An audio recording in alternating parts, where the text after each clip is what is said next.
Many mothers and fathers commit one critical error when their grown children show disrespect. They either lose control emotionally or withdraw into wounded silence, believing their kids will eventually recognize the pain they've caused. But here's the truth. Neither approach works.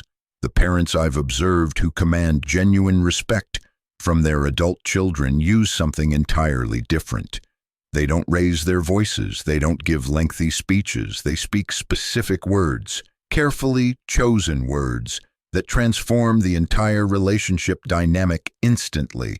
These aren't manipulation tactics. They emerge from authentic self-worth and inner confidence. The outcomes? Stunning. Kids who brushed them off suddenly pay attention.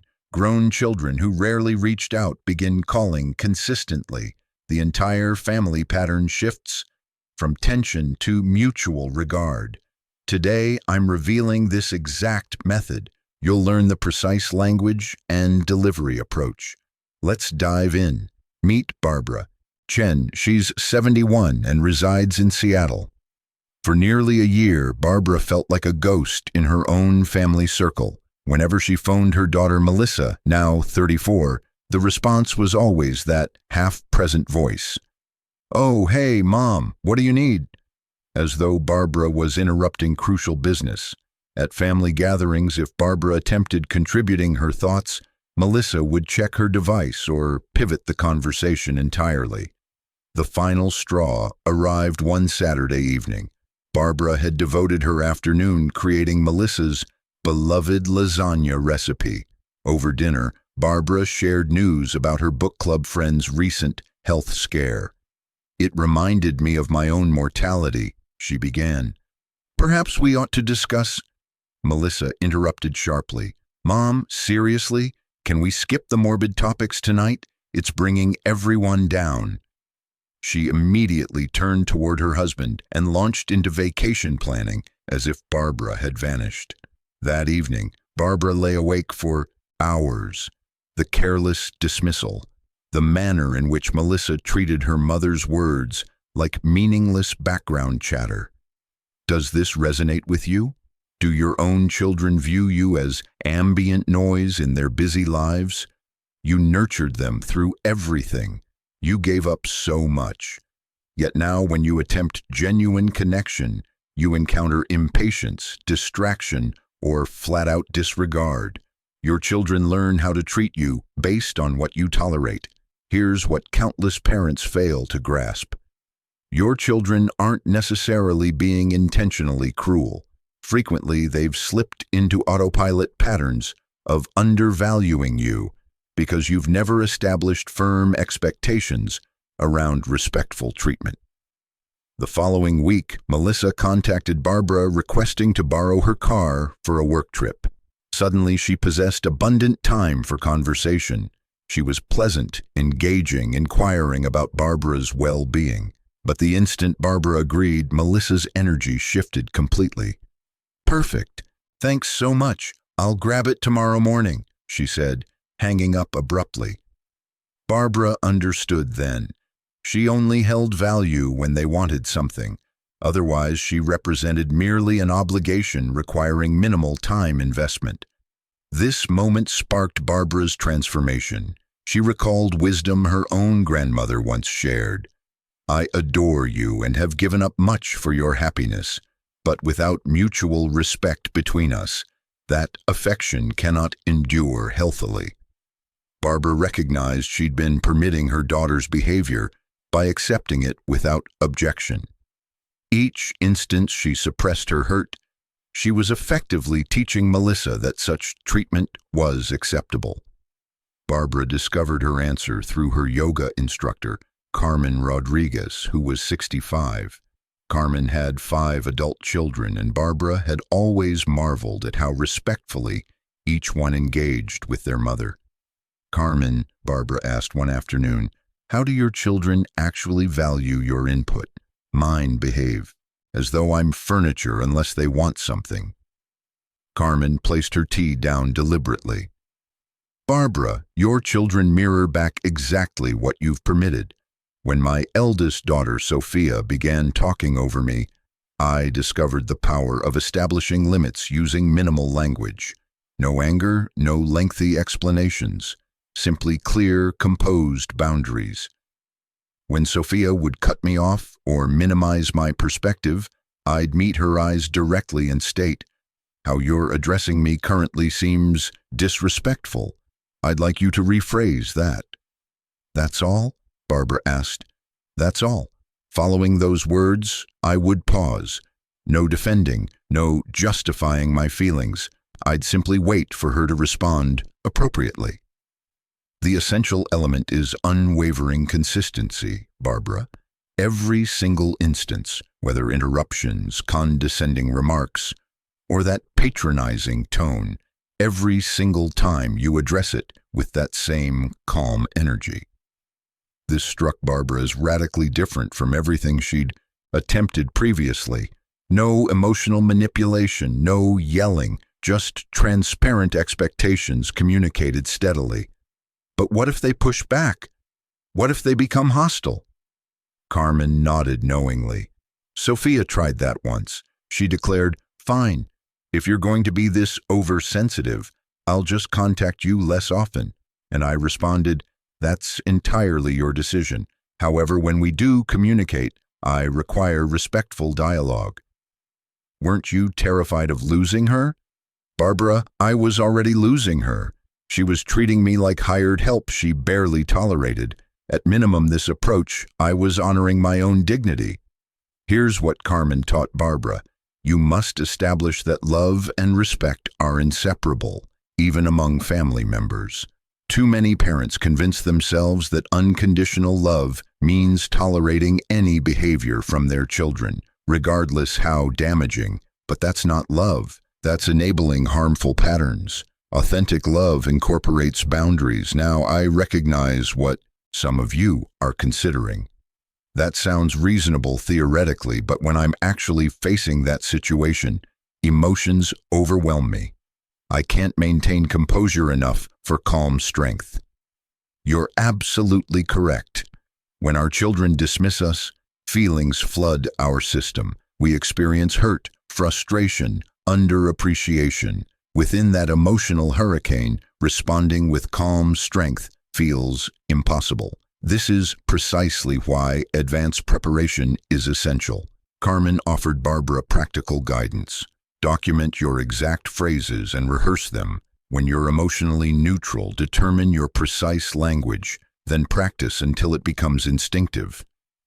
Barbara rehearsed these statements until they felt completely natural. "How you're speaking to me right now seems disrespectful. I'd like you to rephrase that." "I recognize you're frustrated. However, I need you to address me more respectfully." 3 weeks later, Barbara's opportunity arrived. Melissa called asking if Barbara could watch her daughter for an extended weekend.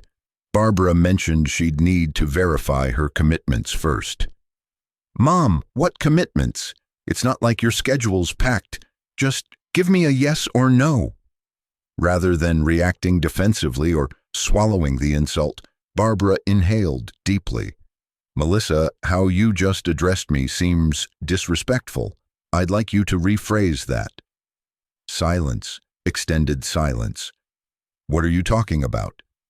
"You dismissed my time and priorities as though they're meaningless. I'd appreciate if you'd ask me again, more respectfully." Barbara's heart hammered, but she waited without filling the silence. "Okay, Mom, I apologize. Would you be free to watch Emma this weekend? I understand you might have other obligations." Barbara experienced something she hadn't felt in years: genuine respect. Respect isn't negotiable. It's a requirement for healthy relationships. "Thank you for asking that way. Let me review my schedule and I'll return your call." After ending the call, Barbara wept. Not from pain this occasion, but from profound relief. She had advocated for herself without attacking Melissa, without delivering lectures. Most significantly, it had actually worked. Barbara's ultimate test arrived during a family dinner 3 months afterward. Melissa and her husband were discussing bathroom remodeling plans.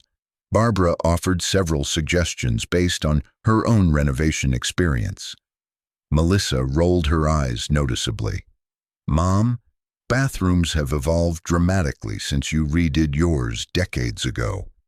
Previous Barbara would have become defensive or retreated into silence. Current Barbara remained composed. "I understand you prefer contemporary design. How you just responded seemed dismissive. I'd appreciate more respectful engagement with my suggestions." Melissa appeared genuinely surprised. "I wasn't being dismissive. It seemed dismissive when you rolled your eyes and suggested my experience lacked relevance. I'm pleased to support your choices, but I'd prefer respectful dialogue." Melissa actually apologized sincerely. "You're absolutely right, Mom. I apologize. What were your suggestions?" They engaged in an authentic 25-minute discussion about bathroom design.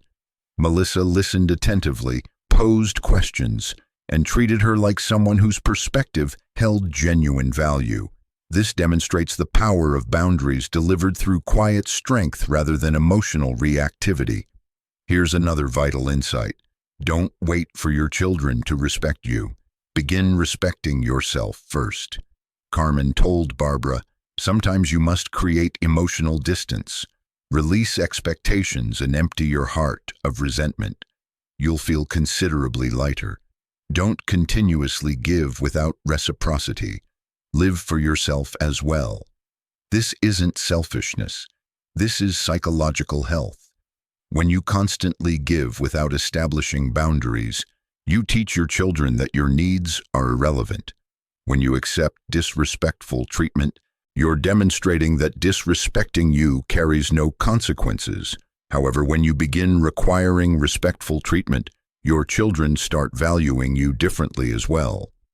6 months later, Melissa began calling more regularly, not exclusively when she needed assistance. She started requesting Barbara's opinions and including her meaningfully in family discussions. Most surprisingly, she began defending her mother when her husband made a dismissive comment about older generations and social media.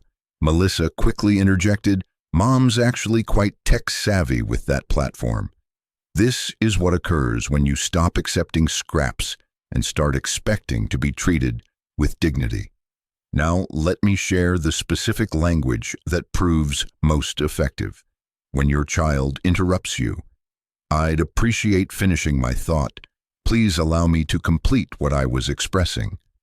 When they dismiss your perspectives, "I understand you may view things differently. However, I'd appreciate more respectful engagement with my perspective." When they use a condescending tone, "The tone you're currently using with me doesn't seem respectful. Could you please rephrase that?" When they treat you as irrelevant, "I'd like to be included in this discussion. My thoughts and feelings have value as well." The crucial element is what follows after you speak them. You wait. You don't justify or elaborate. You simply wait for them to respond appropriately. If they become defensive, you can state, "I understand that may not have been your intention. However, it seemed disrespectful to me. I'd appreciate if you could rephrase." Here's something crucial. You must maintain absolute consistency. As one experienced parent shared with me, when children develop disrespectful communication patterns, you must establish a clear boundary the very first instance it occurs. If you allow it once, it becomes habitual and the behavior intensifies progressively. Each time you permit disrespectful behavior to pass unaddressed, you're making future correction exponentially harder. Your children are observing to determine if these boundaries are genuine. When they witness that you consistently require respectful treatment, they adjust accordingly. Barbara's relationship with Melissa continued improving steadily, but the genuine transformation was within Barbara herself. She told Carmen, "I feel like I've reclaimed myself. For years I was contracting to avoid confrontation. Now I feel like a complete person again." You might be thinking, I'm afraid if I establish boundaries, my children will distance themselves permanently. This fear is completely understandable, but consider what's occurring presently. Are your children truly connected to you, or just performing obligatory rituals while treating you dismissively? Authentic closeness requires mutual respect. When you accept disrespectful treatment, you're establishing a dynamic where your children perceive you as incomplete somehow. Melissa later told Barbara, "Mom, I actually enjoy our conversations more now. Previously, I felt like you were this fragile person requiring careful handling. Now you seem more grounded, more authentically yourself." Children actually experience greater security when their parents maintain clear boundaries. Here's your 30-day action plan. Week 1, observe and prepare. Notice when your children speak dismissively. Don't react immediately. Simply observe and document what occurred. Week 2, choose your phrases. Write down specific, calm responses for common situations. Practice until they feel natural and automatic. Week 3, start implementing. Use your prepared response. Stay calm, speak clearly, and wait without filling silence. Week 4, stay consistent. Continue addressing disrespectful behavior every single time without exception. Remember, everyone experiences difficult periods. Stress doesn't grant anyone permission to treat others disrespectfully, especially not the people who love them most deeply. Let me share one final story. Thomas Martinez, 73, had a son who contacted him exclusively when he needed financial assistance. When Thomas called simply to connect, his son would be noticeably impatient and rushed. Thomas began establishing boundaries. "David, I notice you have abundant time to talk when you need something from me. However, when I call to connect, you seem rushed and distracted. This doesn't feel balanced or healthy." This led to a fundamental shift in their relationship. David began calling regularly just to talk and share his life. Their relationship became genuinely close instead of merely transactional. Here's what I want you to remember moving forward. You deserve to be treated with respect by your children. This isn't asking too much or being demanding. This is basic human dignity. Authentic love includes respect as a non-negotiable component. When you stop accepting anything less than respectful treatment, you're not damaging your relationship with them. You're actually improving it substantially. Your children will learn to value you more when you start valuing yourself appropriately. You don't have to accept dismissive behavior simply because someone shares your bloodline. You matter profoundly. Your thoughts matter. Your feelings matter. Your time matters. Your dignity matters. Thank you for watching today. If this message resonated with you, please hit that like button and share this with other parents who might need to hear it. Remember to subscribe to SAGECAST for more content about building healthier family dynamics. Remember, respect isn't something you have to earn from your children through perfect parenting. It's something you require because you're a human being worthy of dignity. Start establishing these boundaries today. Your future self will thank you profoundly for this decision.